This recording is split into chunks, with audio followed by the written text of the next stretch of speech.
Editors note this is the first in a series of articles reporting on the American Studies Association's annual meeting, an academic conference held November 912 in Chicago. The popular Not My President campaign allows liberals to excuse themselves of any responsibility for their role in the election of Donald Trump, a Grand Valley State University professor suggested at a recent academic conference. Jae Basiliere, assistant professor of women, gender and sexuality studies, said the campaign lets liberals blame others, mostly notably rural America, without looking inward. While Basiliere emphasized that she believes ism and racism played a huge role in electing Trump, she said liberals as a whole have seemed to have brushed aside rural America and not taken seriously the need to hone their talking points and engage in constructive dialogue.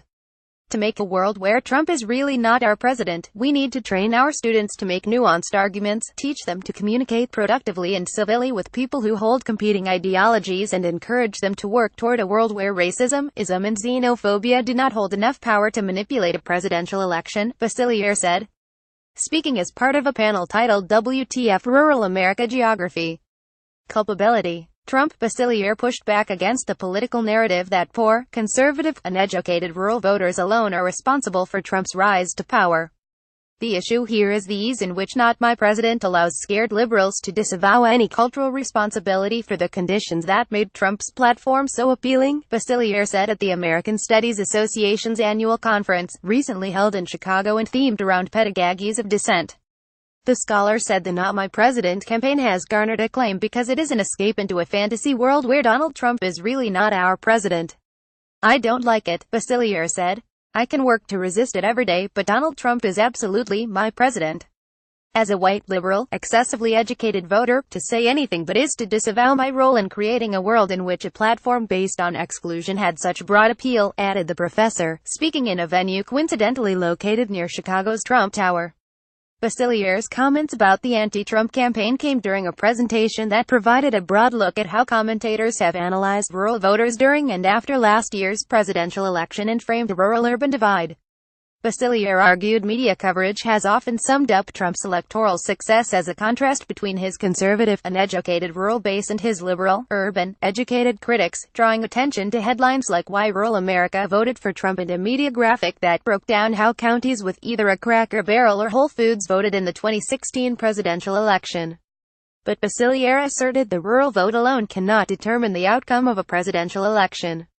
She said media coverage that depicts this contrast risks stereotyping rural Americans as backward and uneducated and serves to absolve urban liberal voters of any responsibility for Trump's presidency. Rural America is not the problem here. The problem is an environment that makes racism, xenophobia and ism palatable to more than 50% of white voters. This is really why I find Not My President so objectionable, the professor said. Basiliere continued to disavow responsibility for Donald Trump's presidency is to disavow the reality that racism and ism remain so deeply embedded in our cultural imagination that they swing presidential elections. In the classroom, Basiliere warned against writing off conservative students because of their political beliefs. She said if such students sense hostility from their professors, they won't meet the instructors halfway. Basiliere also said professors should allow space for students frustrated and scared by the current political moment. With the rise of social media and constant access to information, Basiliere said students are especially prone to be influenced by their social circles and unable to put aside those biases in the classroom. She said if professors really want to get rid of Trump, they must help students get to a point where they interact with the other side without simply ostracizing them. More Johns Hopkins professor, Trump won election by invoking the history of white supremacy image of an element Shutterstock like the college fix on Facebook. Follow us on Twitter.